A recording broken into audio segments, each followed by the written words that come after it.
In Beijing, US Treasury Secretary Jack Lew met with China's new Prime Minister Li Keqiang on a visit to discuss economic and security issues.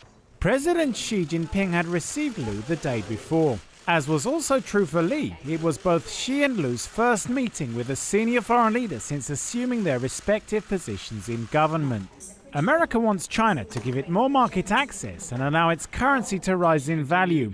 Lew implied this when he said the US looked forward to China contributing more and more to global demand. In an editorial, meanwhile, China's official Xinhua news agency said Lew needed to convince Beijing that Washington would solve its debt problems, stabilize the value of the dollar, and honor trade treaty commitments.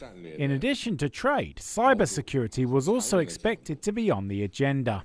In February, the US cybersecurity firm Mandiant issued a detailed report claiming a unit of the People's Liberation Army had carried out a large-scale hacking campaign to steal data from 140 companies in America and other foreign countries. China's defense ministry immediately denied the claim, adding that most of the many thousands of attacks targeting its own websites each month originated from within America, although it didn't make direct accusations. Everyone knows the U.S. employs huge teams of hackers. On the one hand, it's carrying out this kind of work while at the same time it's making unproven accusations against the People's Liberation Army, which is very unreasonable.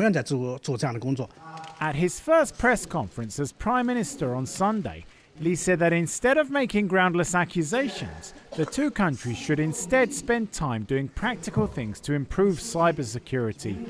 Analysts say China has long seen the US as the only power able to make or break its development. Under the new administration of Xi and Li, this cornerstone of foreign policy is not going to change.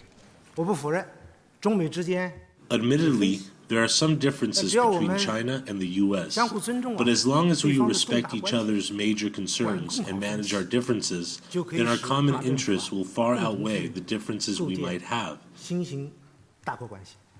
After Lew, President Obama's new Secretary of State, John Kerry, is expected to visit China next month. Stephen Rebay, Press TV, Beijing.